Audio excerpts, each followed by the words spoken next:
Homestead Studios in Santa Clarita, California, this is a Headache Soul production. Welcome to Just the Tip-Sters, America's favorite true crime podcast. I'm your host, Melissa Morgan. With me today is my handsome and talented co-host, Joshua Lantern Bevan. Lantern? Always has to be carried and not very bright. Oh. Okay. All right, well, fair enough. Yeah, fair enough. That is my favorite part, when you actually admit that all your nicknames are remarkably perfect for you. My little lantern.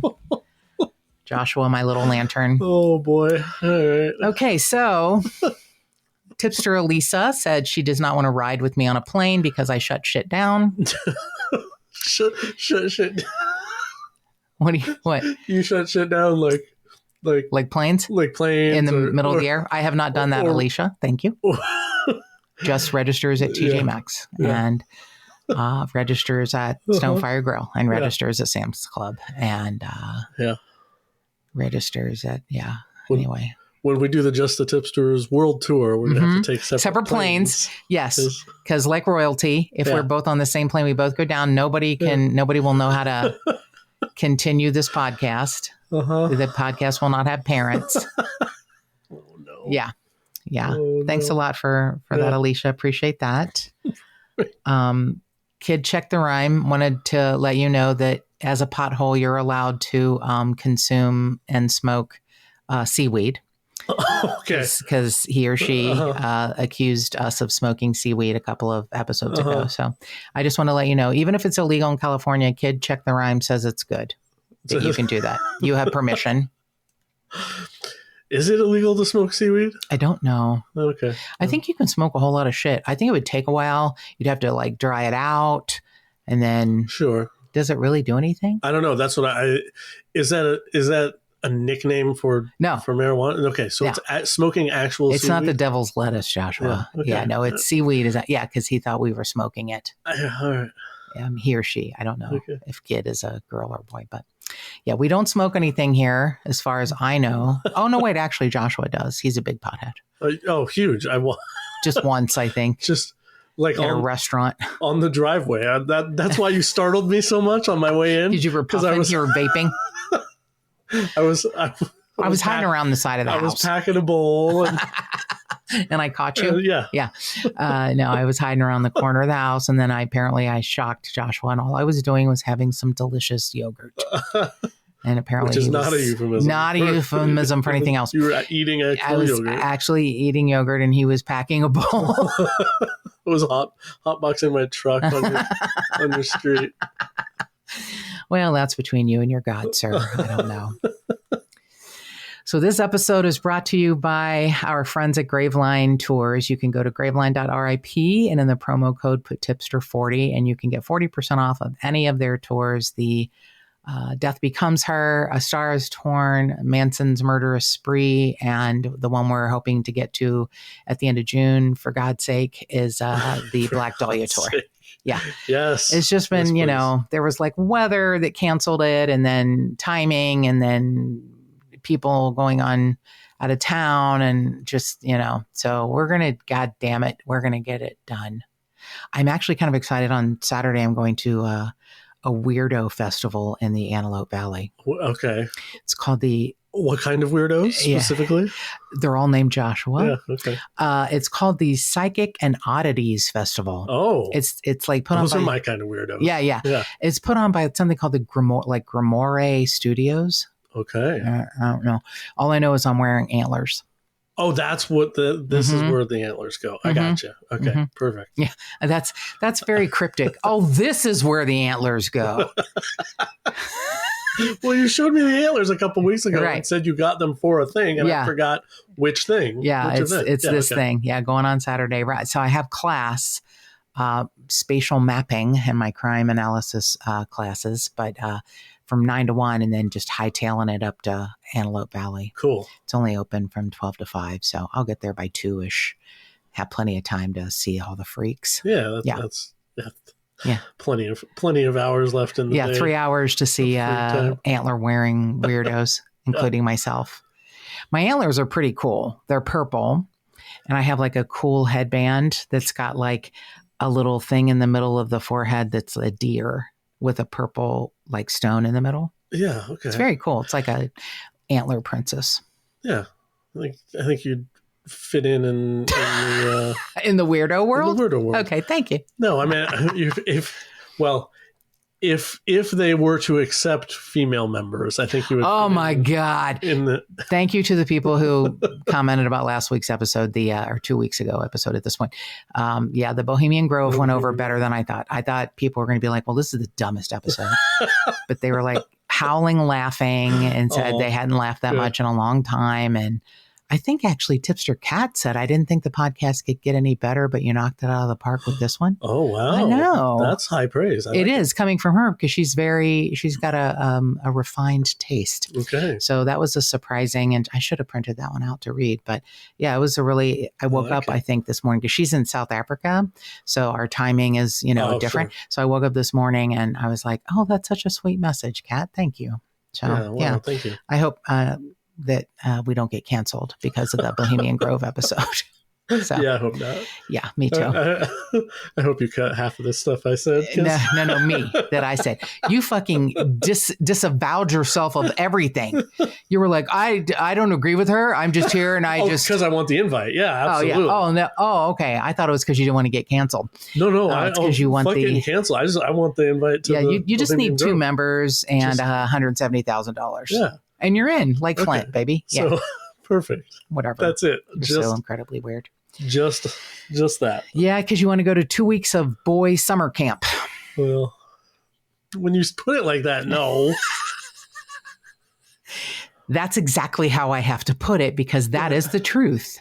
But I think it'd be cool to rub elbows with all of those power players. Okay. Well, I'm glad you would enjoy yourself. You'd fit in great with your Vans and your basketball shorts. Yes. They'd be like, this guy's not even dressed well enough to be a valet. What's happening? Everybody's got their tailored suits and I walk in. Yeah. A la Joshua. Yeah. I wore a collar. No, you didn't. Well, I thought about it. Yeah, you thought about it before picking up a really cool rock T-shirt from Sam's Club on your way. A new clean one, anyway. Yeah. I wore a clean AC/DC. T-shirt. Yeah, wore a clean AC/DC T-shirt and his best Vans. Yeah. That's you. That's my Joshua right there. Okay, so this episode is, I believe, sent to us by tipster Suzanne, and it was on a list of ones to do, and I didn't want to do it because it involves kids, but she knows how to send me really brilliant episodes, and I usually fold, and then I figure out a way to do it, to work my way around it, even though it is about kids.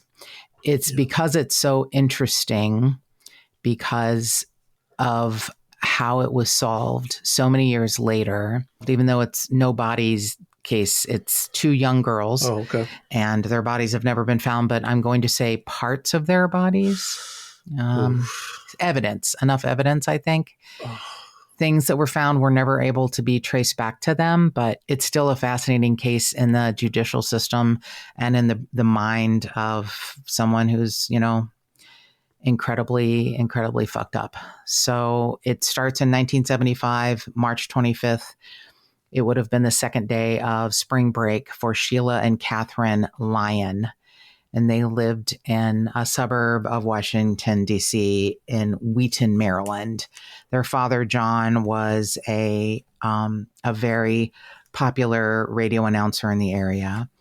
And their mom gave them each $2 to go to the Wheaton Plaza Mall to have lunch with some friends, meet up with friends at the mall, something. It's a half a mile from their home. Okay. It's something that, you live in a nice area. It's something you think is not going to cause any problem for your kids. They had a curfew of 4 p.m.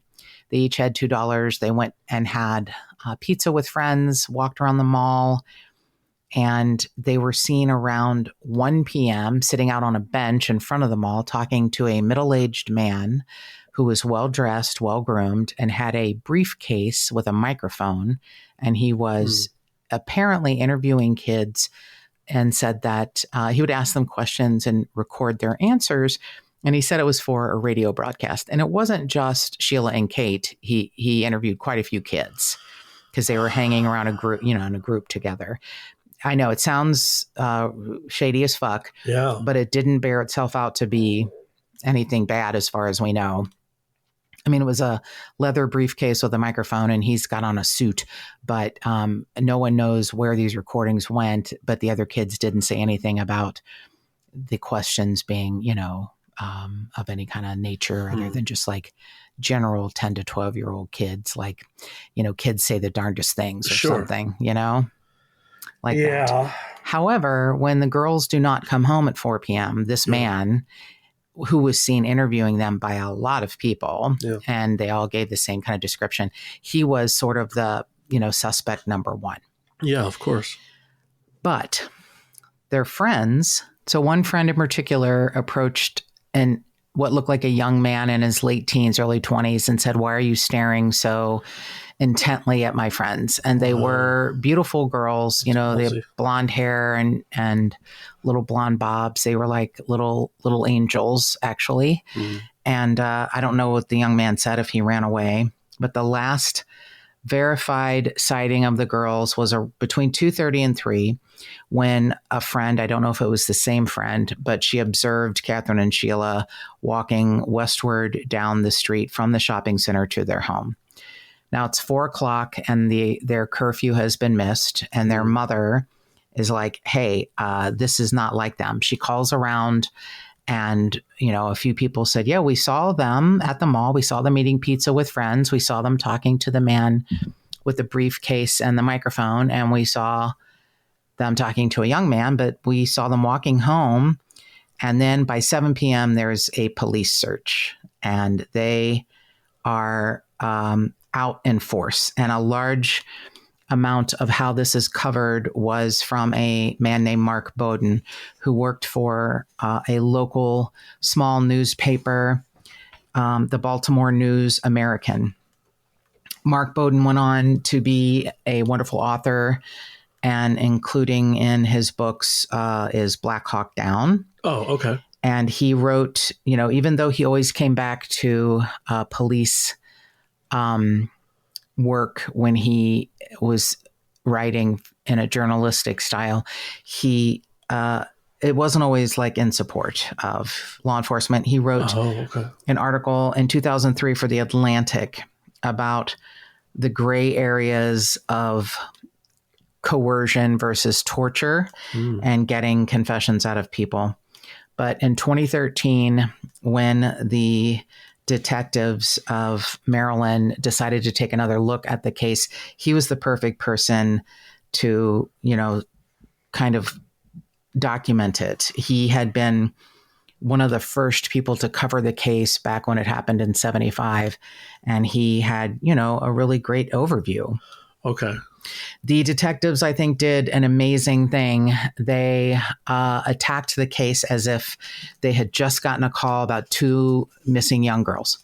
And they went back through all of the voluminous amount of, 45 years of interviews and evidence and reports. And one thing stuck out.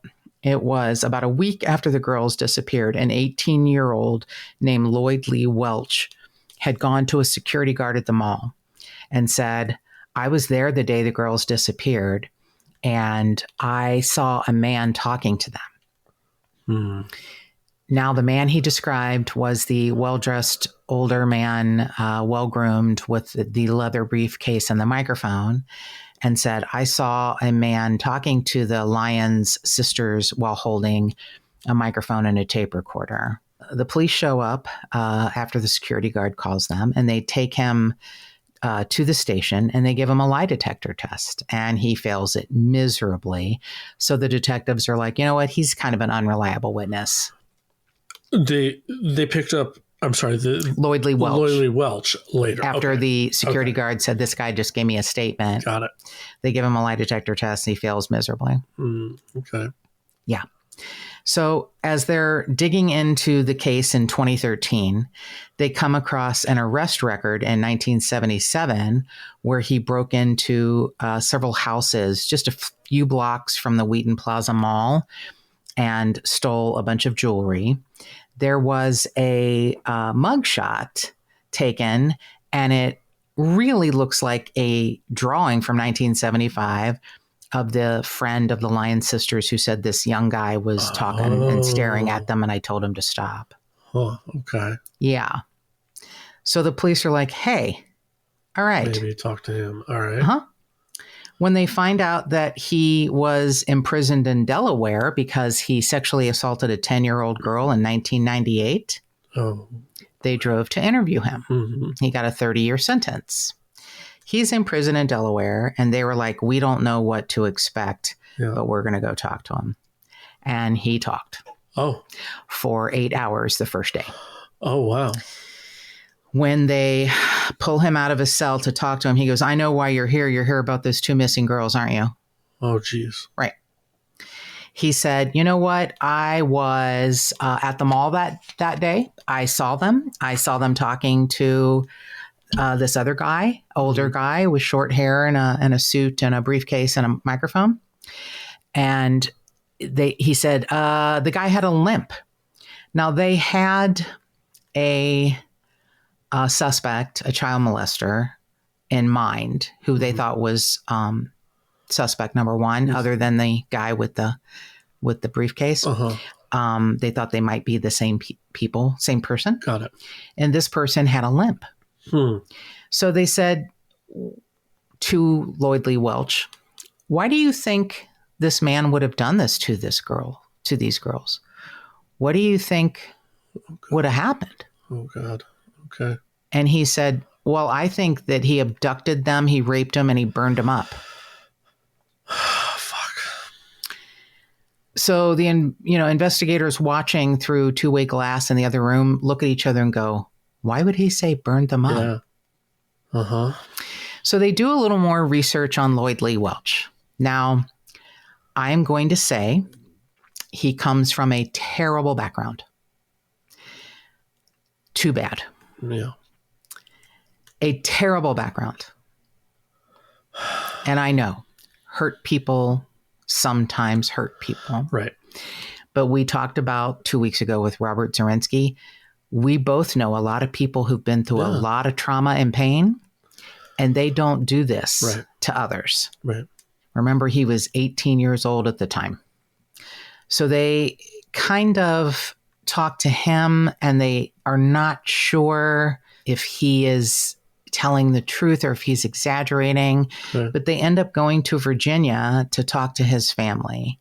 And he comes from a terrible family of, I don't even know what to call them, like animals. Oh, geez.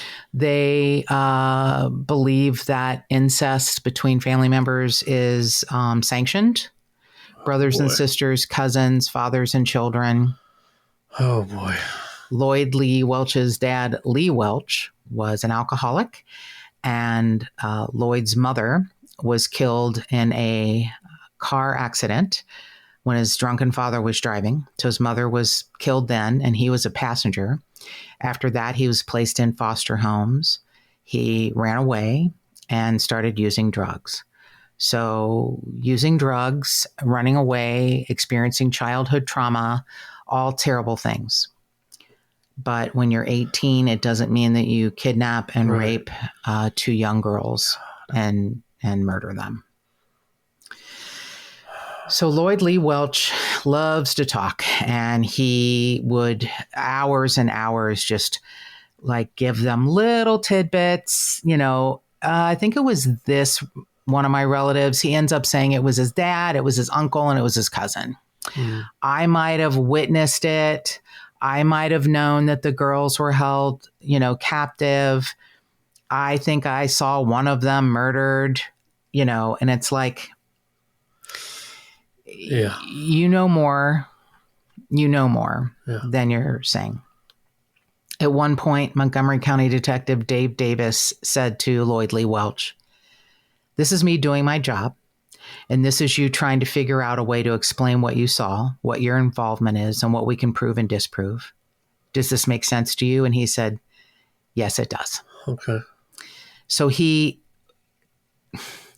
tries to say he knows what happened, but distance himself. Mm-hmm. He said that he describes a house with like a concrete basement you can only access from the outside. Okay. So like a basement under this house. It's almost like a dungeon. Yeah. You can't, there's no steps down. You just have to, it's like on the side of the house. It's like, you just drop in. Yeah. Like a root cellar or something. Okay. It's really, yeah. So he describes this as a house that he stayed at in Maryland. He said his father and stepmother lived there. He said he and his girlfriend sometimes stayed there in the basement, like it was his, teenage man cave kind of thing. Mm. When he is in the basement one day, he said the girls had been abducted and kept there. He said he saw his father and his uncle dismember one of them. The older men threatened him. They said clean up the remains and take them to some family land in Virginia and bury them. And his claims changed all the time. His involvement, what he did, what he didn't do, which family members did it. And what's so interesting is here's Mark Bowden. Here he is still investigating all these years later, his very first case that he reported on, the missing Lyon's sisters. And he sees the place that he described and he looks across the street and said, oh, no. That's the place. Huh. He can recognize from little tidbits that Lloyd left. Wow. He calls the detectives and they show up and they spray luminol and there was a huge amount of blood 45 years later. You can still detect it 45 years later. Wow. They found teeth that they could not tie to the Lyon sisters. They used concrete drilling to dig down to see blood had to seep through the concrete. Okay. They still couldn't type it. Sure. It was human. It wasn't, they said it looked like someone slaughtered a deer, but it was not a deer. It was human blood, human teeth. And, they decided this is enough, that this human DNA, even though it's too poor of a quality to test, this shows that what he's saying is there is a kernel of truth. Oh, okay. And he knows a lot more, than he's saying. Wow. In the meantime, Lloyd Welch's father had died in 1998 in Tennessee. This forensic find in 2014, removing this evidence, the bone fragments and teeth, things that were charred. There's actually even though they went to the property in Virginia, they found, believe it or not, all these decades later, a piece of charred wire, which they believe was from Sheila's wire-rimmed glasses. Oh, wow. All these years later, they found remnants of a beaded necklace worn by Catherine. Jeez. And all of this, evidence was located in an area there was a fire in 1975, like a fire pit. Neighbors of the Welch family who live on this property reported it to the police at the time because they said the smell was so bad it smelled as if you'd burnt your own flesh. Oh, God. They had that in a report from 1975. Wow. Lloyd Lee Welch's cousin, Henry Parker, said that he was told to meet Lloyd Welch on the property in Thaxton, Virginia in the spring of 75. He didn't remember the actual date, but he knew it was in the spring of 75, which lines up with their spring break in March. Okay. He said Lloyd handed him 2 Army-style duffel bags covered in red stains, each of them weighing 60 to 70 pounds, and smelled like death. Oh, God. When he asked Lloyd Welch what's in the bags, he said, nothing, but you need to burn these for several days. Wow. And that's when the neighbors were like, there's something that smells like, you know, you've burnt your own flesh. Yeah. Yeah. Some of Henry Parker's testimony is corroborated by his sister, Connie.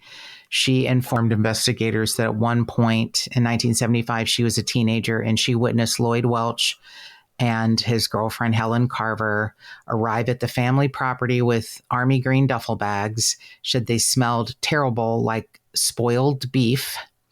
And she also states that along with Henry Parker, she had been asked to assist in washing these duffel bags, and she refused. So they just burned them in the burn pile. Yeah. Okay. So all of this is used as evidence. Lloyd Welch, finally, when he is approached and said, well, we found this and we found this. And even though you have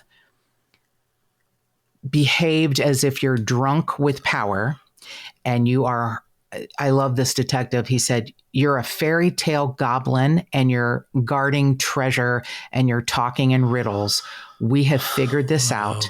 You're a compulsive liar with every reason to lie. And we have found out the truth without your help. Wow. Yeah. And they, talk to him and he goes, yeah, you know what? All right. I'm going to say that I was there and I know about it. But, I didn't kill these girls. I didn't rape these girls. Oh, okay. Sure. He tells a different story every time. I love Mark Bowden's description. He is naively bright, but deeply ignorant and cocky beyond all reason. He is a colossal narcissist. Wow.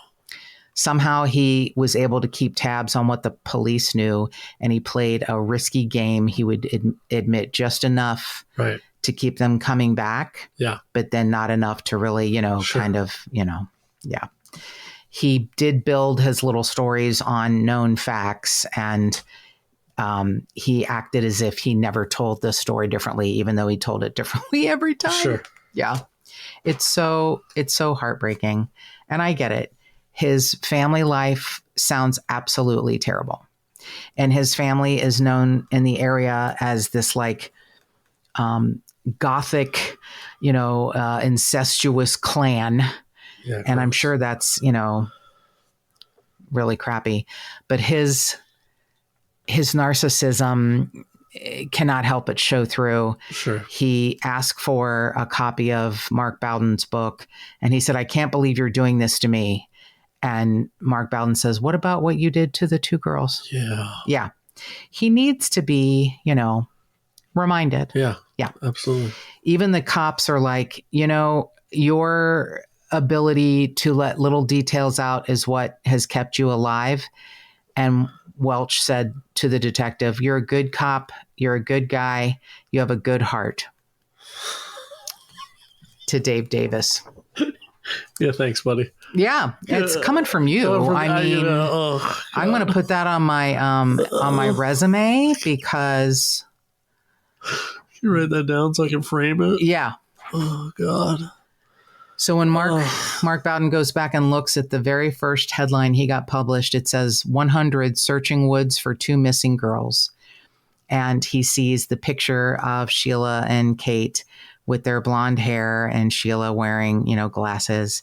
And he has, all these decades have gone by. He's a father and a grandfather, and he has two granddaughters that are little blonde haired girls. And the Lyon sisters story was the most sad thing beyond understanding. And few of the stories I covered have haunted me like this one.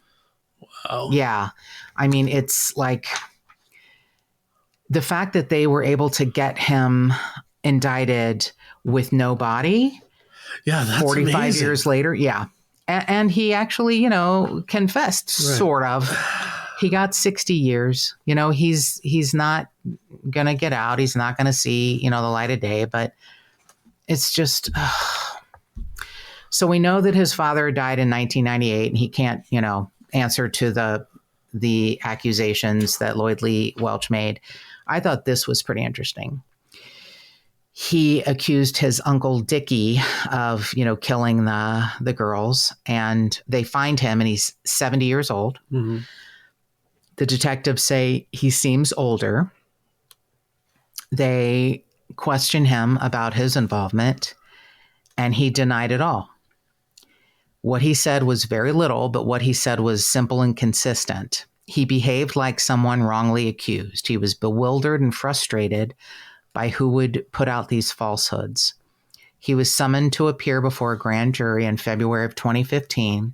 The prosecutor asked him whether he had any involvement in the Lyon sisters' case, and he said, "As God is my witness, no." "Did you transport one or both of the girls, Sheila or Kate Lyon, from Wheaton Plaza to your residence?" "No, I did not. I've never been there." "Did you have sexual contact with either Sheila or Kate Lyon?" "As God is my witness, no." "Do you have knowledge of any of the things that I'm talking about?" "No, I wish I did." And while he was being interviewed earlier by detectives, he said, "I wish I could help you solve this mystery." They said, "Do you have any explanation why somebody would say you did this?" And he said, "I do not know why I'm being accused of this. I haven't done anything." Yeah. So I think it was Lloyd Lee Welch all by himself. And I think that, when family found out that he fucked up, maybe they were the ones who said go to Virginia, or maybe he went on his own. Sure. The theory is he didn't kill them quickly. God. I understand a difficult childhood to the best of my ability. The horrors that someone has, gone through, seeing their mother killed by their drunken father in a car accident, being in the same accident, probably having survivor's guilt, sure, being put in the foster system. But being 18 years old and being so, damaged, or I don't even know what word to use, so broken. Right. That you kill two beautiful little girls walking home from the mall, making it in time for their curfew, and their mom giving them $2 for pizza. Yeah. Torture and rape and kill. Yeah. And then slaughtered. And then just burn their bodies. Slaughtered. Yeah. Dismembered, slaughtered, and then set on fire. Yeah. Yeah. That's a lot. I'm glad he's, in prison, no matter what he did or didn't. He confessed to knowing about it, but it's not like he took an Alford plea like, hey, it looks like you got some evidence, but I didn't do it. He, basically, he did actually in front of a judge when she said, "Do you admit to this?" And he said, "I admit to first-degree murder." Huh. Okay. Yeah. Wow. He knew he wasn't getting out, but he was kind of a dick almost up to the end. He tried to charge Mark Bowden $3,000 on his books to talk to him for the interview. Uh-huh. Well, and then Mark Bowden says, "Well, I tried again, and it had come down greatly to $300, but I told him I still wouldn't pay." Yeah, don't pay him. Right. Yeah. So thanks, Suzanne. Yeah, I appreciate the nightmares, Suzanne. Yeah, happy spring. Yeah. Appreciate you. It was such a great case, though, because, all these years later, and their parents are still alive. And they, appeared in court and said, "We're tired. We want to go home. It's been a long time. And thank you to the police for all their work." Wow. Yeah. Yeah, that's amazing. Mm-hmm. No more beautiful, simple, and yet painful statement. Yeah. Yeah. Yeah. Yeah. Okay, so hey, if you have a tip on a missing person or unsolved homicide, or you just want to suggest a case like the awful, terrible, wonderful Suzanne, give us a call at 832-TIPSTER. That's 832-847-7837. You can email us at jttipsters@gmail.com. You can find us at any of the social media platforms, the Just the Tipsters Facebook page, at JT Tipsters on Instagram, at JT Tipster Pod on Twitter. And we'll be here holding the Joshua out for you. Uh-huh. The Joshua lantern. Yeah. Okay. I'll be carrying Joshua, who's not that bright, but we'll leave a light on for you named Joshua. And more cowbell.